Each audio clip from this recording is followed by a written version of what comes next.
네, 안녕하십니까. 토마토 시청자 여러분. 네, 캐시메이커 문서진입니다. 또 한 주가 지나갔습니다. 이번 한 주도 뭐 나름 근데 저는 개인적으로는 괜찮은 한 주지 않았나라는 생각을 하고요. 지난주 제가 이 투자 전략을 내려드렸던 그 방향대로 움직여서 내심 좀 기분은 좋습니다. 물론 2차전지를 개인 투자자들 분들이 많이 좋아하시는 2차전지 종목의 수익이 좀 안 좋아서 그 부분은 좀 사실 좀 아쉽긴 하지만 뭐 제가 지난주에도 설명을 드렸지만 지금 현재 흐름에서 2차전지가 다시 원래 상반기만큼 주도주 역할을 하기는 좀 쉽지 않다. 그러니까 기간 조정을 좀 보일 수 있는 구간이기 때문에 지금은 2차전지는 내년 2분기를 생각하고 이 장기 대응을 하시던가 아니면 이제 반도체가 지금은 좀 시장이 좀 주도주 역할을 할 수 있으니까 반도체 쪽으로 좀 옮겨 두시는 게 어떨까라고 이야기를 많이 드렸는데 일단 이번 주 같은 경우는 확실하게 반도체 흐름이 좀 좋았습니다.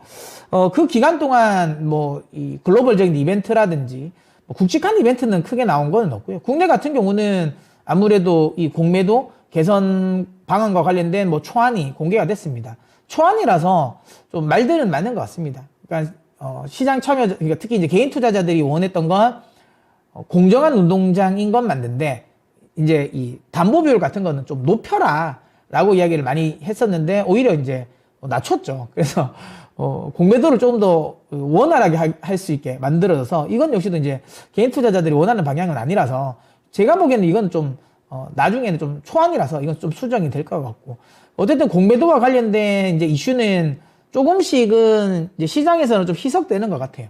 조금씩은 좀 희석되는 것 같고 일부 뭐 뒤에 제가 수급으로도 좀 표를 보여드리긴 하겠지만 공매도가 금지가 되면 외국인들은 빠져나갈 것이다 라고 걱정을 했지만 실제로 코스피 시장에서 외국인들은 안 빠져나갔거든요. 예, 오히려 더 매수를 했고 그래서 이제 공매도 관련 이슈는 이제는 수급상에서는 좀 마무리되는 시기가 아닐까 이렇게 생각하고 그렇다면 이제 그러니까 순전히 이 종목 쪽에 조금 더 집중해 나갈 가능성이 시장은 좀 높다 이렇게 봅니다. 그런 관점에서 여전히 반도체 쪽에 좀 호재가 좀 더 이슈가 더 많은 반도체 쪽이 좀 긍정적일 거다라고 생각을 합니다.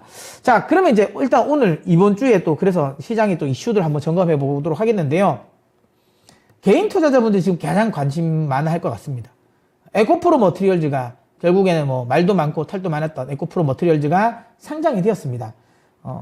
상장 전에 IPO, 그러니까 기관 수요에서는 예측을 아무리 좀 부진하게 좀 나왔습니다. 최근에 2차전지에 대한 기관 투자자들의 그 생각이 반영된 거죠. 굉장히 좀 부정적으로 보잖아요. 그래서 기관 수요는 많지 않았다. 다만 그럼에도 불구하고 개인 투자자분들은 여전히 2차전지에 대한 또 관심도 많기 때문에 오늘 또 에코프로 머티리얼즈에 대한 또 매수도 굉장히 또 많았다. 이렇게 보시면 될 것 같습니다. 그래서 오늘 에코프로 머티리얼즈 상장과 관련된 제가 요 적정 주가 이걸 제가 한번 매겨 보도록 하겠습니다. 물론 뭐 여기서 말씀드리는 제가 측정하고 있는 적정 주가가 무조건 정답은 아닙니다. 근데 상황이 이래 됐을 때 한 이 정도의 적정 주가는 받지 않을까라는 걸 제가 설명을 드리도록 할 테니까 에코프로 머티리얼즈를 가지고 계신 분이라면 이 방송 좀 끝까지 시청해 주셨으면 좋겠고요. 그리고는 저는 제가 한 4주인가요? 3주 됐나? 기억이 잘 안 나네요. 아무튼, 제가 처음에 이 위클리 방송을 출연하면서, 위클리 투자 노트를 출연하면서, 원래는 산타 랠리가 나올 것 같다라고 말씀을 드렸는데, 확실하게 올 것 같다는 지금 시그널이 좀 잡히고 있죠. 왜 그런지도 제가 또 추가적으로 설명을 드려보도록 하겠습니다. 자, 그러면, 에코프로 머티리얼즈, 한번 분석해 보도록 하죠. 일단, 에코프로 머티리얼즈는 양극재, 전구체를 만드는 기업입니다. 전구체라는 건 양극재를 만들기 전에 쉽게 말하면 이렇게 생각하시면 돼요. 호떡을 만들려고 할 때 거기 이제 밀가루가 필요하잖아요. 그러니까 그 밀가루 역할을 한다고 보시면 돼요. 반죽을 만들기 전에 밀가루를 물에 반죽하잖아요. 그 반죽하기 직전에 밀가루 이걸 전구체라고 생각하시면 됩니다. 아무튼 그 전구체를 만드는 회사입니다. 양극재 가격에서 전구체 가격이 차지하는 비중이 한 60%입니다.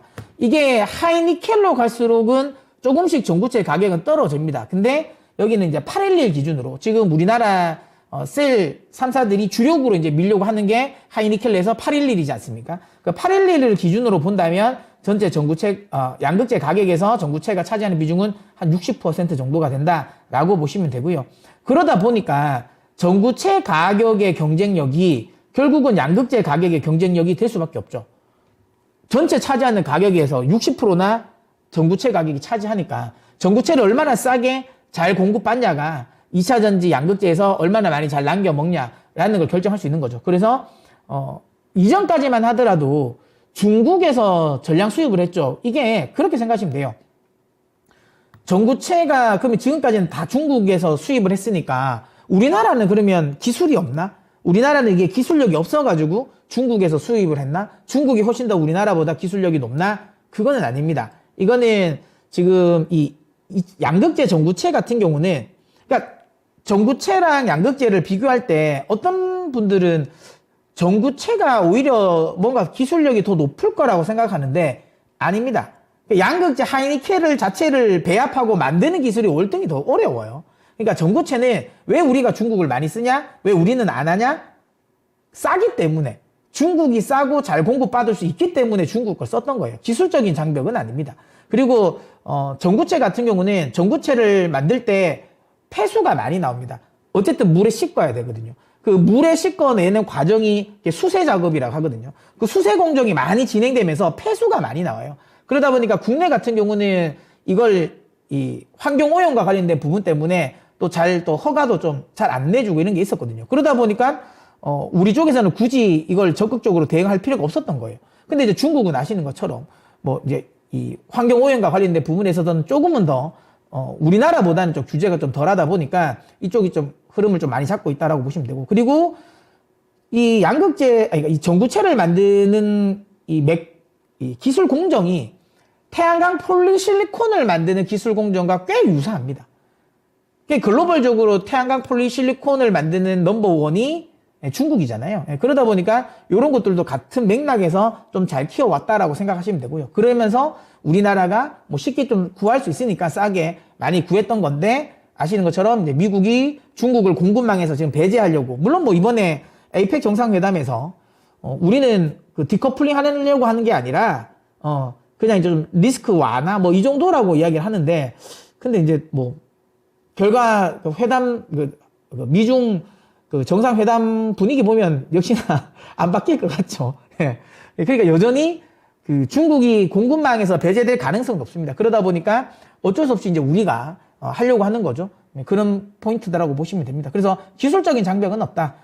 중요한 건 어쨌든 환경 오염과 관련된 부분에 리스크가 있었지만 지금 이제 우리나라 정부도 이걸 어쨌든 육성을 해야 된다는 걸 알기 때문에 이런 규제가 좀 완화되면서 국내 쪽이 좀 증설도 좀 많이 되고 있어서 이제는 최근에 다시 이제 전구체 관련 쪽이 좀 관심을 가져진다. 이렇게 생각하시면 됩니다. 자, 그러면 이제 궁금해 하실 것 같아요. 그래서 이 에코프로 머티리얼즈의 적정 주가는 어느 정도 될까? 증권사 같은 경우가 한 3조에서 3조 5천억 정도 예상을 하더라고요. 근데 저는 그건 너무 지나치게 좀 낮게 평가된 게 아닌가? 라는 생각을 합니다. 너무 멀티플을 안 준 게 아닌가? 라는 생각을 하고요. 제가 왜 이렇게 생각하는지, 그러면 제가 생각하는 적정 주가는 어딘지 한번 설명을 좀 드려보도록 하겠습니다. 일단, 이건 지금 이제 톤당, 지금 생산 톤당, 양극재 가격, 그다음 전구체 원가, 그리고 환율, 그리고 그렇게 됐을 때 매출은 얼마 되느냐라는 걸 제가 계산을 한 건데요. 5만 톤은 사실 말이 안 되죠. 왜냐하면 이거 2027년까지 에코프로 머티리얼즈 같은 경우가 21만 톤을 생산하겠다라고 말을 했으니까. 그럼 이제 여기가 어쨌든 좀 우리가 생각하는 기대치는 이쪽에 맞춰지긴 해야 되겠죠.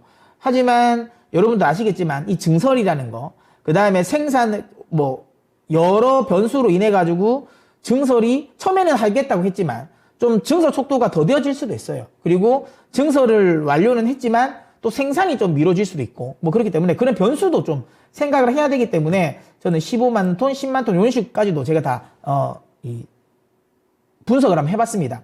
5만 톤을 왜 이걸 왜 이렇게 해놨냐면요. 처음에 제가 이 자료를 분석을 할 때 에코프로 머티리얼즈가 상장 직전에 이제 올해였죠.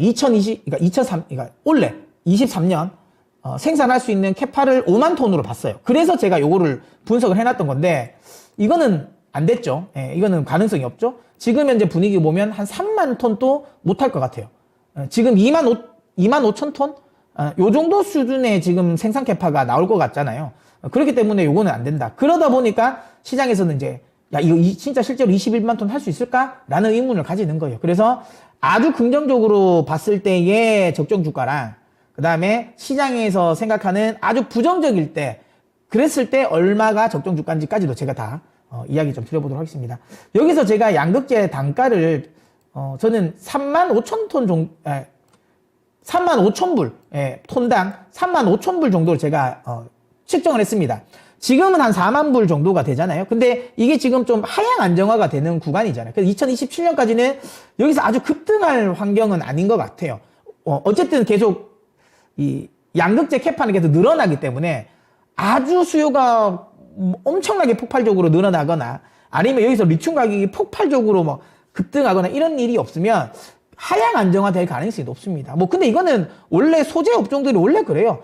처음에는 엄청나게 높은 가격을 받다가 증설하는 과정에서 자연스럽게 이 생산 단가는 이렇게 낮아질 수밖에 없어요. 그래서 이제 P는 낮아지고 그걸 이제 Q로 이제 커버를 하는 상황이라고 보시면 되고요. 어쨌든 저는 요거는 2027년까지 예를 들어서 좀 하향 조정될 가능성이 높다. 근데 증권사 쪽에서 일부 증권사에서는 이거 2만 톤당 2만 불 또 보더라고요. 이렇게까지 급락을 할까요? 저는 그렇지는 않을 것 같고요. 한 3만 5천 불 정도?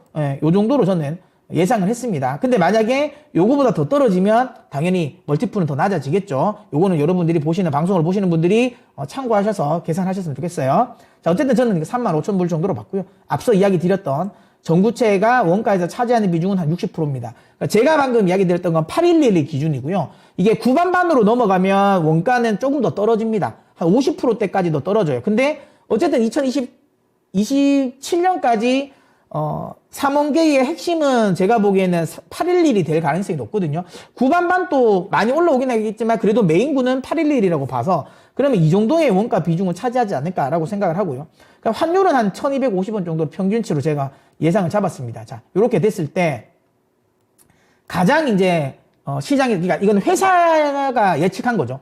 회사가 예측한 정도의 이 약속한 대로 다 정말 원활하게 생산을 하고 캐파 증설이 마무리가 됐다라고 하면 제가 보기에는 매출은 한 5조 2천억 정도의 매출은 나올 수 있다. 이렇게 저는 생각을 합니다. 5조가 넘는 매출이 가능하다라고 보고요. 만약에 지금 시장에서 좀 부정적으로 보는 그런 흐름을 본다면 한 10만 톤 정도를 본단 말이죠. 10만 톤. 그러면 어느 정도인가?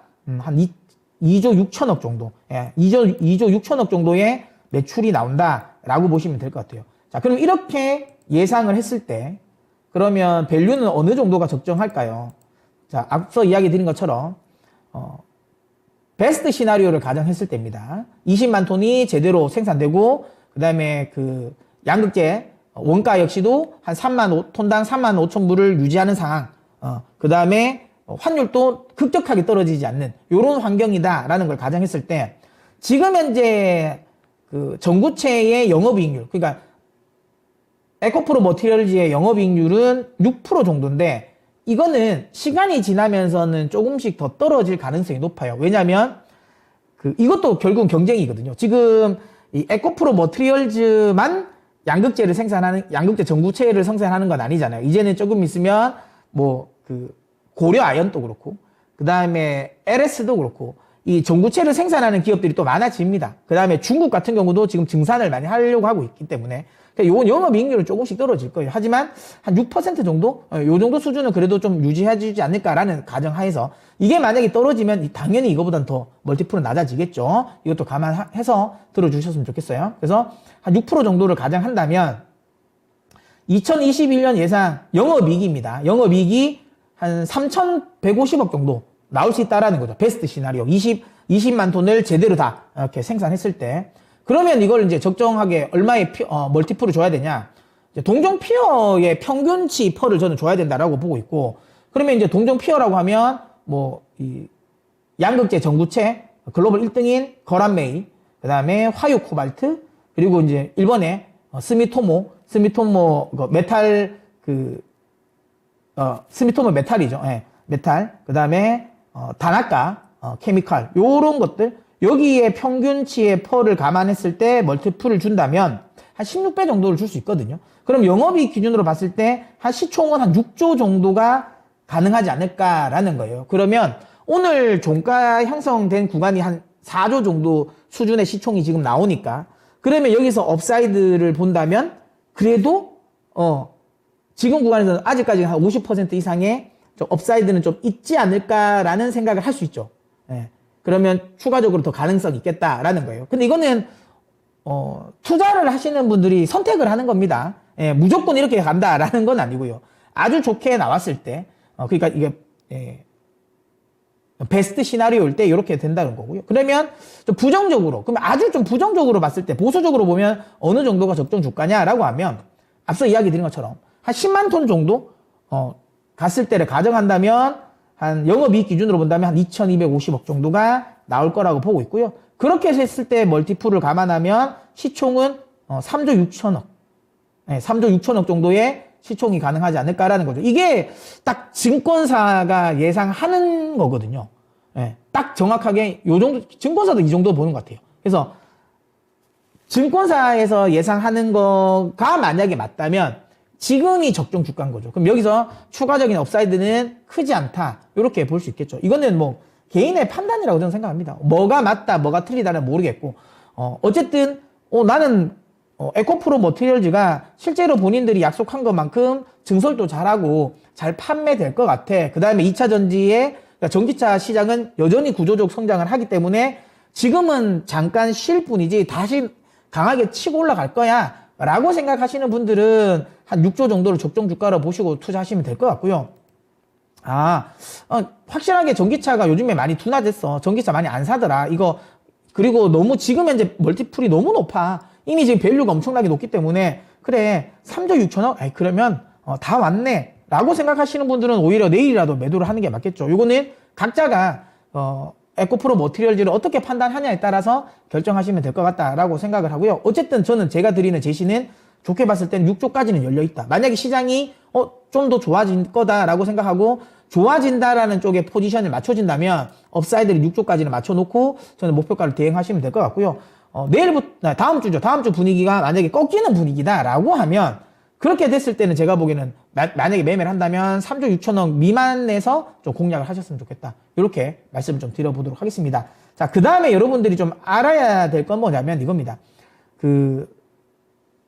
에코프로라는 게, 그러면 전기차 양극재라는 게 달려있기 때문에 앞에 전구체라는 게 굉장히 좀 엄청난 기술이라고 생각하실 수도 있는데요. 다시 한번 앞서도 제가 말씀드렸지만 그렇게 대단한 기술은 아닙니다, 여러분. 그러니까 이거는 정말 폴리실리콘과 엄청나게 닮은 업황이라고 보시면 돼요. 그래서 만약에 이게 나중되면 규모의 경제고, 그리고 좀 마진율이 많이 좀 깎여 내려갈 수 있는 환경이라고 저는 볼 수 있습니다. 그래서 요거는 다시 한번 말씀드리지만 요거 좀 알고 가셨으면 좋겠다. 2차 전지 전기차 쪽에서 성장 산업이긴 한데 영업이익률이 그 중에 가장 낮은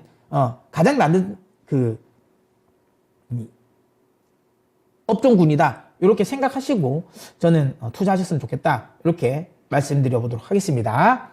자, 그럼 차트 한번 보면서 제가 한번 말씀을 드려보도록 하겠습니다. 지금 가격대가 오늘 종가가 형성된 가격이 57,200원입니다. 이건 뭐 지지선, 저항선은 없죠. 지금 엄청난 거래량을 터뜨리고 오늘 움직였는데, 뭐 어떤 사람들은 지금 상장 첫날 우리가 흔히 말하는 그 400% 최대치 400%를 못 뚫어서 이거는 실패했다라고 하는 사람도 있지만 그렇지는 않은 것 같아요. 왜냐하면 기관 투자자들의 반응 대비해서 이 정도는 엄청나게 저는 오히려 더 강했다고 보거든요. 시장 예상치보다는 강했다라고 생각을 하고, 어쨌든 한 4조 수준까지 이 주가를 끌어올렸다라는 점도 그만큼 개인 투자자들의 매수가 많았다. 다만 에코프로 머티리얼즈의 개인 투자자들의 이렇게 이 관심이 많다 보니까 다른 2차 전지가 오늘 많이 빠졌죠. 그러니까 원래 2차 전지 쪽에서 매도 물량이 나왔는데 지금까지는 그 물량을 개인 투자자들이 저가 매수, 아니면 뭐 신규 매수 이런 쪽으로 많이 담았어요. 추가 매수하면서 담으면서 하락폭을 계속 좀 제한시켰는데 오늘은 이 에코프로 머티리얼즈를 좀 산다고 그쪽을 사실 좀 매수를 좀 안 했던 것 같아요. 그러다 보니까 다른 2차전지 종목들은 전체적으로 좀 하락을 했는데 에코프로 머티리얼즈 쪽에 수급이 좀 빨려 들어가면서 얘만 좀 많이 오른 경향은 있는 것 같습니다. 다음 주가 중요할 것 같아요. 다음 주가 중요할 것 같고요. 한 3조 6천억, 그러니까 증권사에서 보고 있는 적정 주가는 5만 3천 원인 것 같아요. 5만 3천 원이 증권사 쪽에서는 좀 고점이다라고 생각하는 것 같고요. 제가 앞서 말씀드렸던 만약 한 6조 정도까지도 본다고 하면 7만 원 윗방향까지 보겠죠. 한 7만 2천 원 정도 되겠네요. 그 정도까지는 목표가가 설정하고 보셔도 되지 않을까 이렇게 생각합니다. 그래서 만약에 뭐 투자를 하실 때라면 그거 참고하시고요. 혹시라도 만약에 뭐 지금 이만큼 떨어지면 굉장히 많이 하락은 하는 건데 여기 오늘 시초가 그냥 4만 3천 원 정도 되겠죠. 시초가를 형성했던 요 가격이 깨지면 추세가 무너질 수 있습니다. 그러니까 항상 만약에 이 종목을 좀 장기 투자를 하시는 분이 있더라도 저는 이 시초가 오늘 상장했던 이 시초가는 무조건 지켜야 된다고 봅니다. 대부분 신규 상장주를 많이 해보신 분 아실 건데요. 그 상장 첫날에 찍혔던 시초가를 이탈함 지키지 못하면 거의 반토막이 났다가 올라가는 경우가 많거든요. 뭐 대부분 뭐 최근 들어서 뭐 두산 로보틱스도 그렇지 않습니까? 그런 식으로 그 상장 첫날의 시초가를 지키는 게 매우 중요합니다. 그래서 요거 만약에 깨진다면 저는 아무리 장기 투자자 분이라도 하더라도 일단 한 번은 끊었다가 다시 들어가시는 게 맞다라고 보고요. 지금 4만 3천 원 정도 되니까 4만 3천 원이 이탈되지 않는다면 그러면 나는 장기 투자를 하겠다라고 하시는 분은 들고 가셔도 되지 않을까 이렇게 말씀드려 보도록 하겠습니다. 자, 그럼 이제 시장 이야기를 또 한번 들어볼게요. 제가 이제 원래는 산타가 올 것 같다라고 말씀을 드렸지 않습니까? 뭐 여러 가지 근거를 댔는데 이번 주에 또 거기에 좀 이 산타 랠리가 올 수 있는 분위기를 또 만들어 준 게 물가 지표죠.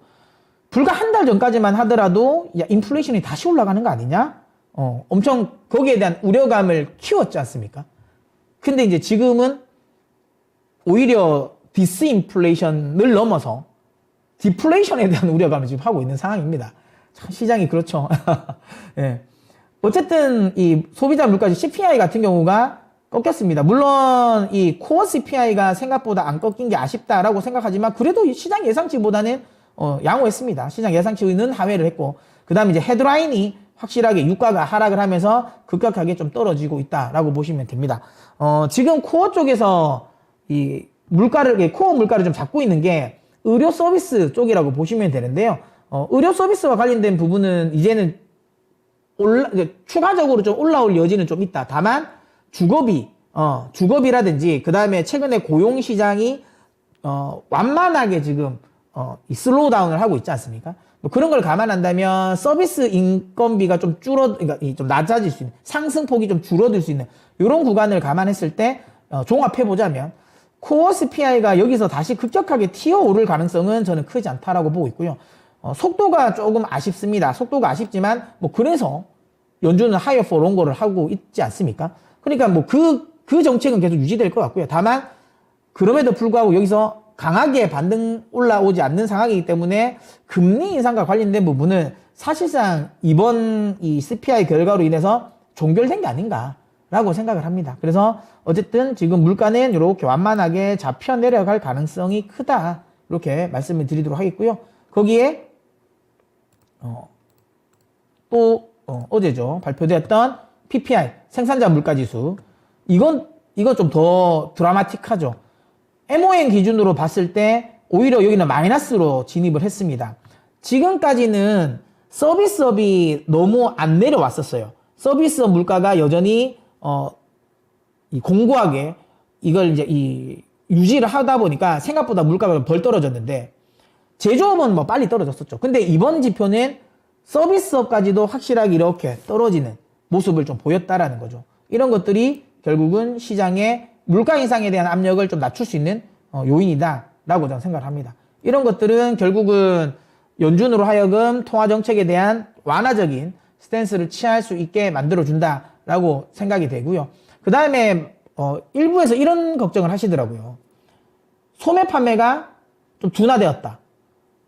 근데 이게 시장 예상치보다는 덜 둔화됐죠. 시장이 MOM 기준으로 봤을 때 한 마이너스 0.3 정도 예상을 했는데 마이너스 0.1이었으니까 시장 예상치보다는 덜 둔화됐다. 하지만 어쨌든 마이너스로 꺾인 거 아니냐. 그 다음에 최근에 발표되고 있는 고용도 지금 안 좋으니까 이런 것들이 그래, 금리 인상에 대한 우려감을 낮출 수 있는 건 맞는데, 이게 그럼 결국에는 미국은 결국엔 소비의 국가인데, 지금 미국의 소비가 결국은 꺾였다는 거야. 그 다음에 고용이 지금 안 좋다는 거. 그러면 이거는 경기가 안 좋은 거 아닌가? 그러면 이게 디스인플레이션에 대한 기대감이 아니라 경기 침체에 대한 우려감을 해야 되는 거 아니냐라고 또 걱정하시는 분들도 계실 건데, 저는 이렇게 생각을 해요. 이번에 월마트의 실적도 안 좋게 나왔고, 그 다음에 이제 이 소매 판매도 아까 말씀드린 게 좀 부진했다. 미국의 소비가 줄었다. 그렇게 생각할 수 없는 게 10월 지표잖아요. 근데 여러분들도 다들 아시는 것처럼 미국은 연말이면 연말 연초죠. 쇼핑 시즌입니다. 뭐 블랙 프라이데이랑 그 다음에 뭐 사이버 먼데이 뭐 이런 것들이 이어지면서 12월과 1월은 대대적인 이 할인 이벤트 기간이잖아요. 근데 10월 달에 굳이 소비를 많이 할 이유가 없죠. 예전에처럼 뭐 재난지원금도 많고 이미 그 개인들의 가게에서 그 저축 비율도 높고 그러니까 가지고 있는 돈도 많고 하면 그런 거 신경 안 쓰겠죠. 그냥 내가 지금 필요하면 세일 필요 없다. 그냥 지금 당장 사겠다라는 흐름이 많겠죠. 근데 지금은 여러분 여러분도 아시겠지만 미국의 가계 이 저축률이 다시 역사적 저점 수준까지 떨어졌어요. 그러니까 미국 가게에서 돈을 가지고 있질 않아요. 그러니까 지금 자꾸만 이제 노동시장에 참여를 하는 거고 노동 참여율이 높아지고 그러다 보니까 뭐 졸투 같은 경우도 결국에는 좀 맞춰지고 있잖아요. 한때 구인구직 비율이 2%도 그러니까 2가 넘었었잖아요. 그러니까 일자리 그 사람 한 명당 일자리가 2개 정도 있는 거죠. 그러니까 내가 언제든지 선택할 수 있는 이런 환경에서 지금은 조금씩 이제 일쪽으로 좀 수렴해 나가고 있는 상황인 거죠. 그러니까 노동시장 또 이것 때문에 좀 이 빡빡함이 좀 풀려 있는 상황이고 어쨌든 내가 지금 돈이 당장 없기 때문에 아껴야죠. 그러다 보니까 그 달러트리라든지 이런 오히려 저가형 이런 이 쇼핑몰들의 매출이 좀 늘어나는 거고 오히려 월마트에 그래서 실적이 좀 줄어든 게 아닌가 이렇게 생각을 합니다. 타깃도 근데 실적이 좋았는데 타깃은 뭔가 매출이 되게 많이 된 게 아니고 요즘에 여러분 뉴스를 보셔서 아시겠지만 지금 미국이 요즘에 뭐라 그래야지? 좀도둑이 아니라 이걸 뭐 용어를 제가 어떻게 표현을 해야 될지 모르겠네요. 아무튼 그 마트나 이런 데서 도둑질을 많이 하잖아요. 그걸로 지금 골머리를 앓잖아요. 그래서 아마존 또 무인 그걸 지금 거의 포기하다시피 지금 하고 있고 타겟 같은 경우도 왜냐하면 잘못하면 이게 총을 쏠 수도 있으니까 미국은. 그래서 이 경비원들이나 이런 분들에게 이 지침이 그냥 놔둬라고 하는 거잖아요. 그냥 놔둬라. 근데 그게 또 SNS를 타고 또 나가다 보니까 그냥 막 담아서 막 가고 이랬었지 않습니까? 그러면서 이 엄청 매출이 많이 떨어졌었는데 타깃이 여기서 좀 적극적으로 대응을 했어요. 그래서 이번 실적은 그게 만회가 된 겁니다. 그러니까 뭔가 판매가 엄청나게 잘 된 건 아니고요. 그러니까 이 도난 관련 부분을 좀 막으면서 이 매출이 좀 방어됐다, 실적이 방어됐다라고 보시면 되고 어쨌든 기본적으로 지금은 좀 아낀다. 미국 이 국민들이 소비를 좀 아끼려고 한다. 그러다 보니까 연말 쇼핑 시즌을 앞두고 쇼핑을 안 했다. 그러면 이거는 결국엔 12월, 1월에 2연 수요로 이어질 가능성이 높습니다. 그래서 이걸 너무 미리 부정적으로 볼 필요는 없다라는 생각을 하고 있고요. 어쨌든 지금 현재 분위기를 본다면 저는 골디락스라고 보고 있습니다. 고용은 안정적으로 슬로우 다운 되고 있고 물가가 잡히고 있는 상황에서 기업 실적도 나쁘지 않지 않습니까? 기업 실적도 지금 미국의 주요 3분기 기업 실적들 같은 경우는 특히 AI 관련 기업들은 계속 실적 컨센서스 상향 조정되고 있고 가이던스도 상향 조정된 게 많지 않습니까? 그러면서 3분기를 바닥으로 찍고 올라오고 있는 이런 상황들 전체적인 분위기가 작년보다도 훨씬 더 좋은 연말이 되지 않을까 이렇게 생각하고 있습니다. 자, 그 다음에 우리 국내 시장에서도 이건 수급에서도 저는 눈에 띄는 모습이다라고 여러분들에게 말씀드리고 싶은 게 여기 표를 보시면 여기 11월 달입니다. 11월 달 국내 코스피 수급입니다. 제가 지난 방송에서도 말씀을 드렸나 모르겠는데요. 우리가 공매도 금지 조치가 없어도 외국인 기관은 들어오고 있었어요. 여기 보시면 아시겠지만 그거 없을 때도 이미 우리 시장을 매수하려고 했었습니다. 근데 이제 공매도 금지가 나오면서 좀 더 급격하게 이게 매수가 확 들어오면서 좀 꼬이긴 했죠. 근데 이때까지는 코스닥과 코스피의 흐름이 수급이 비슷했습니다. 근데 공매도 금지 조치가 딱 내려지면서 그다음부터는 좀 바뀌었죠. 아시는 것처럼 코스닥에서는 오히려 외국인과 기관의 매도가 나왔고요. 예. 근데 코스피는 여전히 매수 쪽으로 들어왔습니다. 이거는 왜 그러냐면 제가 앞전에도 설명드린 것처럼 공매도가 금지가 되어도 결국에는 글로벌 매크로가 지금 이제 좋아지면 위험자산 선호 현상이 높아지고 그렇게 되면 이런 글로벌 특히 인덱스 펀드들은 포트폴리오의 베타 개수를 높인다. 그러면 이머징 쪽에서의 매수를 많이 늘릴 수밖에 없고 그럼 자연스럽게 기계적으로 우리 시장 쪽으로의 수급이 많이 들어올 수밖에 없다라고 말씀을 드렸는데 그러니까 그거는 공매도 금지랑은 전혀 관계가 없거든요. 인덱스 자금들은 그런 거 그렇게 크게 신경 안 쓴단 말이죠. 그러다 보니까 그 자금들이 계속 지금 유입됐다라고 보시면 되고요. 이거는 꾸준하게 유입되고 있고요. 또 하나는 물가 지표가 발표되고 난 그 다음날 그 수급을 중요하게 봐야 됩니다. 이게 요 날이거든요. 여기 보시면 특징적인 게 뭐냐면 기관 쪽에서 특히 금투 쪽에서 1조 원이라는 금액을 한 방에 들어왔습니다. 근데 이건 여기는 안 나오지만 조금 세부적으로 보면 이때 금투 쪽의 매수의 상당 부분은 프로그램 매수인데요. 대체적으로 프로그램 비차익으로 들어오는 것들은 이제 외국계에서 그러니까 인덱스 바스켓 매매를 할 때는 프로그램 비차익으로 들어옵니다. 그거는 이제 금투 쪽으로 수급이 잡히거든요.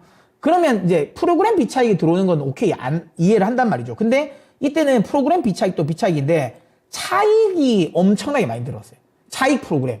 이거는 현선물 합성 포지션이 청산돼서 현물을 매수했다고 보시면 되거든요. 그러니까 선물 쪽 매도 포지션을 정리하고 현물 쪽을 매수를 땡겼다라는 겁니다. 그럼 이 말은 뭐겠습니까? 허겁지겁 샀다는 소리입니다. 허겁지겁. 그러니까 지금까지는 우리나라뿐만 아니라 글로벌 주요 펀드들이 현금 보유량이 굉장히 많았어요.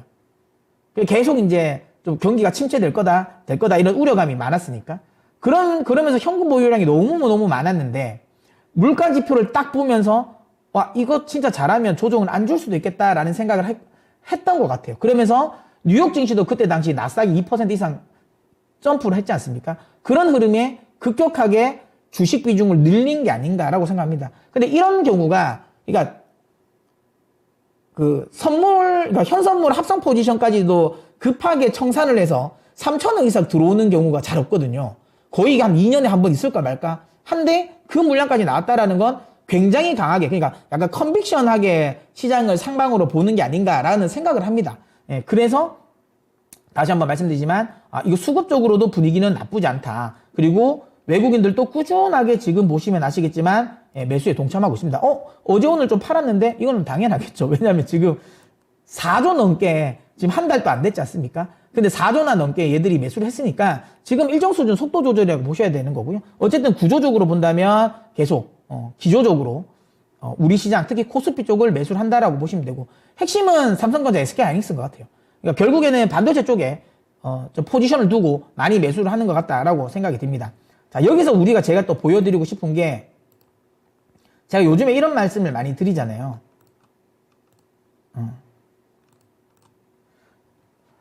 이게 지금 3주째 제가 바꾸지 않고 있는 시장 대응 전략이거든요. 이 제일 처음에 제가 이걸 써서 계속 지금 이걸 좀 쓰고 있는데요. 연말 랠리 조건은 충족했다. 지난주에는 또 지난주도 나름대로 제가 설명을 드렸죠. 이래서 좋을 것 같습니다. 그럼 이번 주는 또 이번 주 나름대로 연말 랠리가 나올 수 있는 조건을 충족하고 있습니다. 지금은 여전히 하락 리스크보다 상방 리스크가 훨씬 크다. 그러니까 떨어져서 손실 보는 것보다 내가 안 가지고 있어서 올랐을 때 거기에 대한 리스크가 지금 더 큰 상황이다. 그래서 함부로 저는 지금 구간에서는 매도는 아니다라고 저는 말씀을 드리고 싶고요. 그리고 반등시 주도주 변화의 주의. 요거는 제가 이거는 이제 한 3주 전에 처음에 말씀을 드렸잖아요. 그때 반도체 쪽으로 좀 메인 주도군이 흐름이 바뀔 것 같다라고 제가 말씀을 드렸던 부분입니다. 이것도 이제 지금은 좀 진행되고 있죠. 자, 그때도 제가 왜 반도체 쪽으로 흐름이 진행될 것이냐라고 했던 것도 지난주에 제가 설명을 또 많이 드렸고, 그러니까 우리나라가 그러니까 AI 쪽에 경쟁이 과열되고 있다. 그러니까 물론 엔비디아의 이런 독점적 지위는 상당 부분 유지가 되겠지만, 뭐 AMD라든지 인텔이라든지 제가 이제 인텔도 여러분들 해외 주식 하시면 좀 관심 가져보시라고 말씀도 많이 드렸고, 제가 또 월요일 날 저녁 11시에 또 지구방위대라는 프로그램을 하고 있습니다. 거기서 제가 해외 주식, 해외 선물까지도 또 말씀드리니까 또 저녁에도 또 해외 주식 관심 있으신 분들은 또 저녁 월요일 날 11시 또 많이 또 시청해 주시고요. 어쨌든 거기서 제가 또 종목을 많이 소개시켜 드렸는데 그때 관련된 종목들도 흐름이 다 좋았습니다. 그러니까 지금 글로벌적으로 시장의 큰 흐름의 수급은 반도체, 특히 AI 관련 쪽으로 계속 수급이 유입되고 있다는 거죠. 큰 흐름을 우리가 거스를 이유가 없잖아요. 그래서 결국에는 우리나라가 또 이런 반도체, 그러니까 AI 시장이 커질 때 우리가 직접적인 수혜를 받는 종목들이 너무 많습니다. 전기차 시장이 커질 때 우리가 직접적인 수혜를 많이 받았잖아요. 그러니까 양극재라는 셀 업체가 우리가 기술력이 워낙 높으니까 그러다 보니까 수혜가 많이 되고 그래서 주가들이 엄청나게 많이 갔던 것처럼 AI 시대가 커지면 AI 반도체가 커질 때 이런 하드웨어 시장이 커질 때 국내 시장의 관련 종목들도 절대로 소외받지 않는다라는 거죠. 전기차 시장이 커질 때 우리나라 2차 전지 업체들이 수혜를 받았던 것만큼 AI 시장이 커지면서 AI 하드웨어 시장이 커지면 커질수록 거기에 맞게 우리나라 소부장 관련 기업들도 그만큼 수혜를 볼 수 있다는 거죠. 그렇기 때문에 지금 구간에서 계속 적극적으로 저는 반도체 쪽은 관심을 가지셔야 된다라고 좀 말씀을 드려보고 싶고요. 요거 한번 보여드릴게요.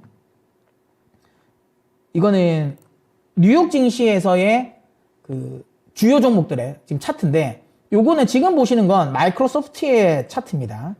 마이크로소프트는 이제 벌써 아시는 것처럼 역사적 신고가를 계속 경신하고 지금 가고 있다. 이렇게 보시면 되고요.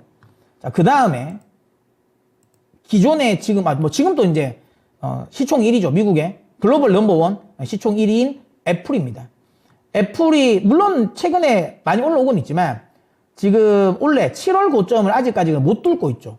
못 뚫고 있고 반면에 마이크로소프트 같은 경우는 뚫고 나가고 있다. 이렇게 보십니다. 그리고 이런 흐름에서 우리가 주목해야 되는 건 지금 애플의 시총이 2조 9천억 달러거든요. 지금 3조 달러가 깨졌어요. 2조 9천억 달러고 어느덧 마이크로소프트의 시총이 2조 8천억 달러까지 올라왔습니다. 두 회사 간의 시총이 이제 1,000억 달러 수준밖에 안 된다라는 거예요.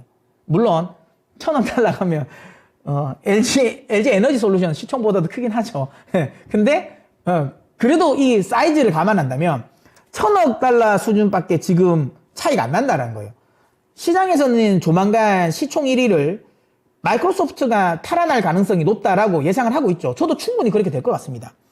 이게 어떤 걸 의미를 할까요? 항상 우리는 그러니까 코스피도 그렇고요. 물론 코스피는 삼성전자가 계속 지금 가고는 있지만 그러니까 이 시총 상위주가 바뀌는 흐름이 결국은 시대적인 흐름이 바뀌는 거거든요. 미국의 예전에 엑슨모빌이 한참 동안 1등 자리를 유지했던 경우가 있었지 않습니까? 그러다가 이제 애플이 1등 자리를 차지하면서 그리고 나서 이제 마이크로소프트였죠. 그리고 다음에 이제 애플이 다시 그 자리를 닷컴 버블이 끝나고 나서 그 다음에 이제 애플이 다시 그 자리를 넘겨받으면서 쭉 올라갔고 그때 이제 스마트폰의 시대였던 거고 다시 마이크로소프트가 이 1등 자리를 넘어간다. 그러면 이거는 산업의 큰 트렌드가 바뀌고 있다라는 거거든요. 여러분도 아신 것처럼 그럼 이 마이크로소프트가 왜 갈까요? 그렇죠. AI 혁명의 핵심이기 때문이다. 그러면 시장은 지금 AI 쪽에 계속 프리미엄을 주고 있다라는 거예요.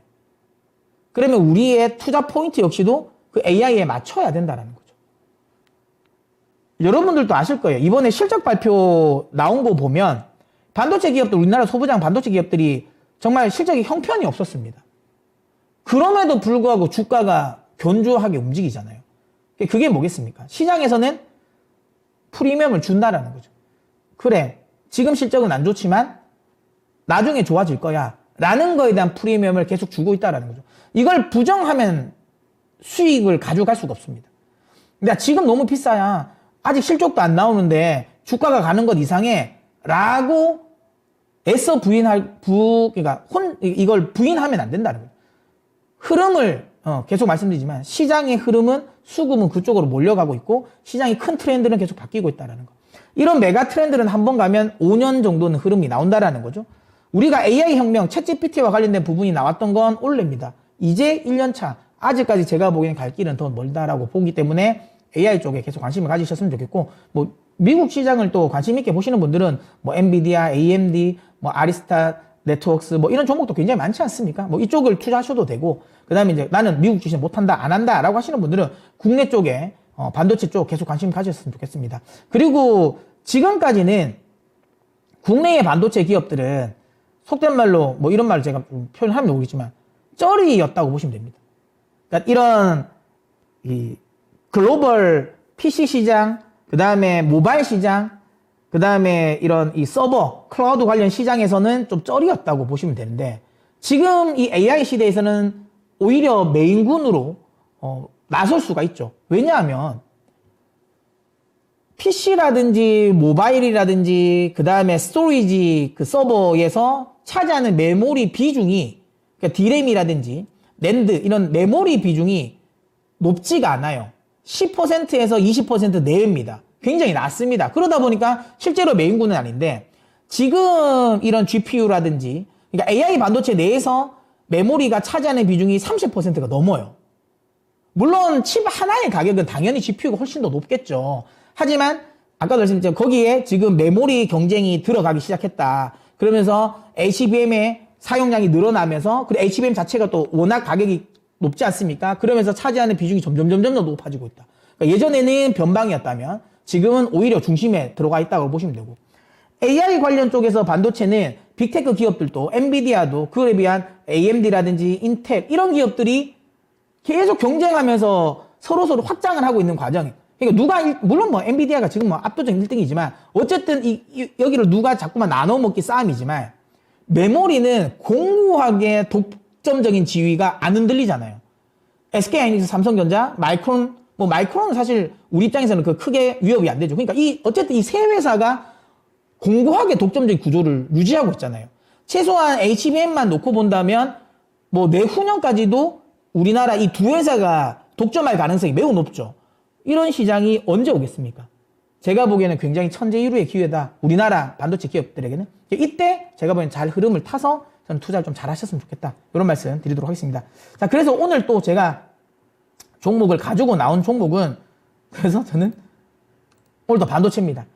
제가 소개시켜드렸던 반도체 관련 종목들이 그래도 흐름이 꽤 괜찮게 다 나왔습니다. 근데 오늘 또 반도체 관련 기업들이 최근 들어서는 초반에 흐름이 나올 때는 HBM에 특화된 몇몇 종목들이 흐름이 나오다가 최근 들어서는 전공정 쪽으로 해가지고도 흐름이 좀 확산되고 있고 특히 오늘 같은 경우는 오사트 업체들까지도 흐름이 좀 확산이 되었어요.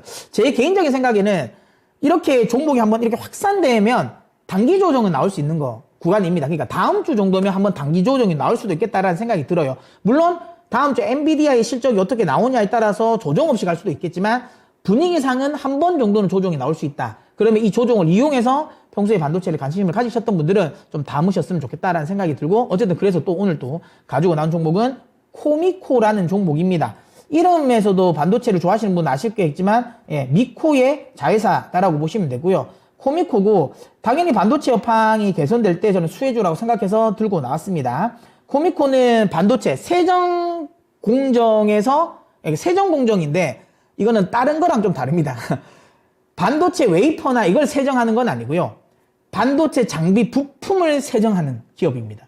이게 무슨 소리지? 그러니까 쉽게 말하면 우리가 이제 자동차 세차하는 그러니까 디테일 세차라고 보시면 됩니다. 그러니까 반도체가 예를 들어 식각 장비가 있다면 식각을 많이 하게 되면 반도체 내부 챔버 내부가 오염이 될 거 아니겠습니까? 그러면 챔버 내부가 오염이 되면 거기에 자꾸만 웨이퍼를 넣어서 작업을 하면 웨이퍼 자체가 오염이 되겠죠. 그러다 보니까 이 챔버 자체를 깨끗하게 해야 됩니다. 그걸 세정을 하는데 그 세정을 하는 기업이 코미코라고 보시면 됩니다.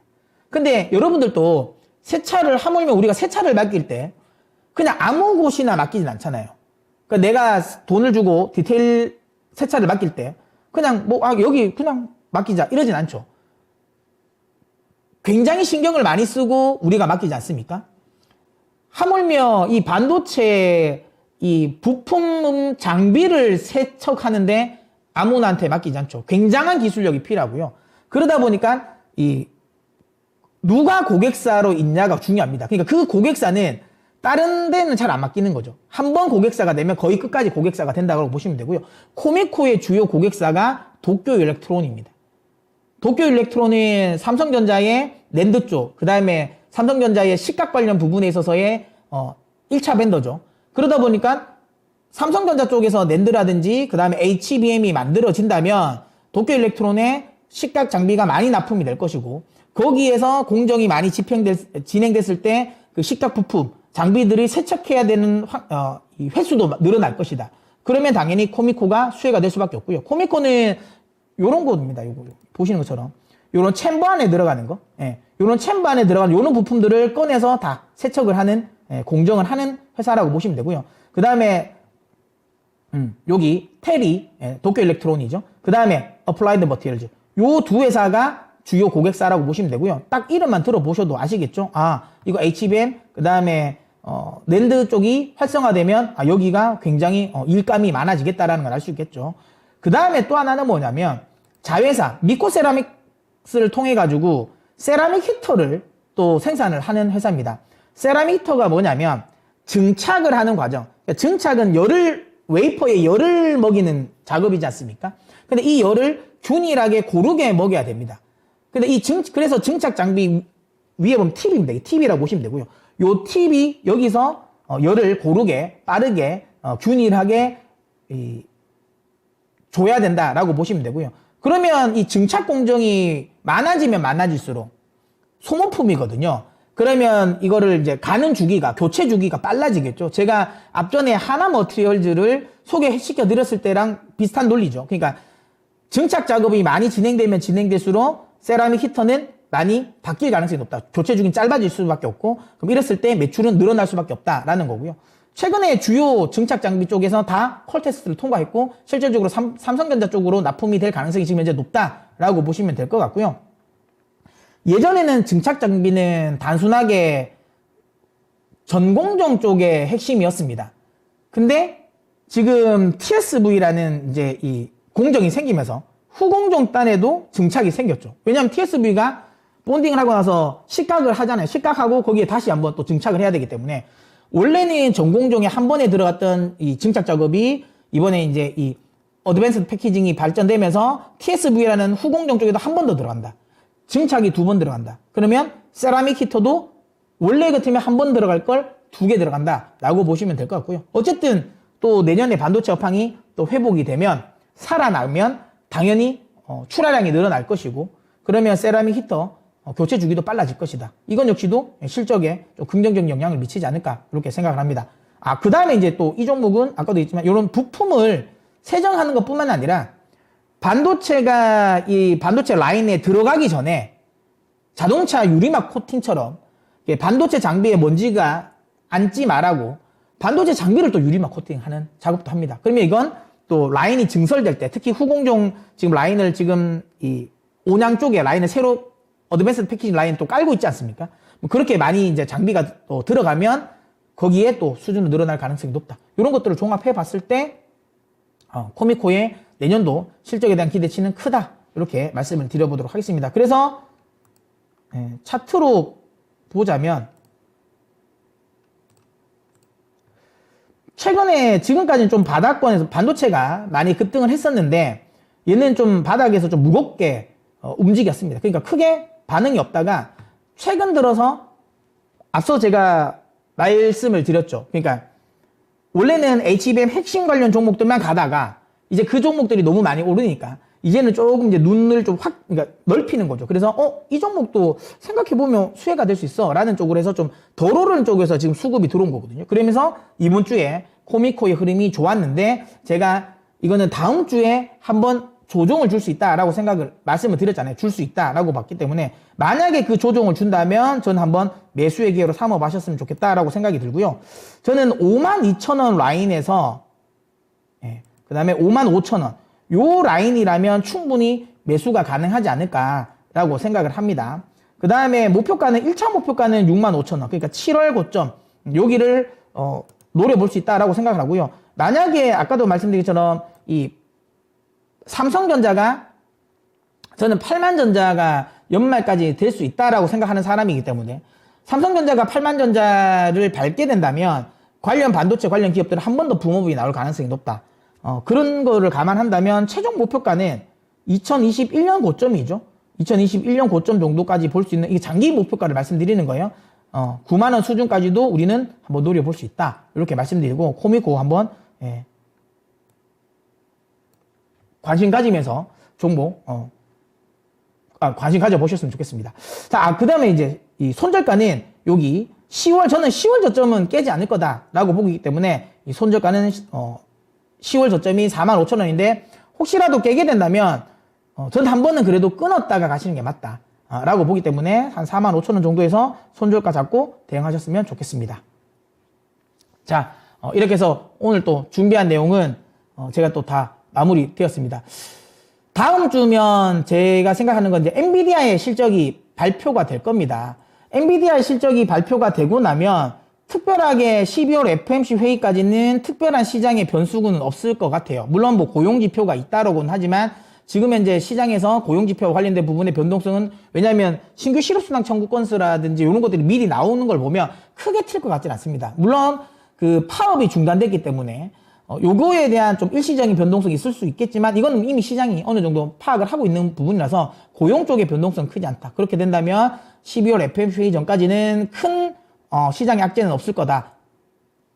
엔비디아의 실적이 끝나고 나면 그렇게 된다면 조금 더 안정적인 흐름이 연출될 가능성이 높다.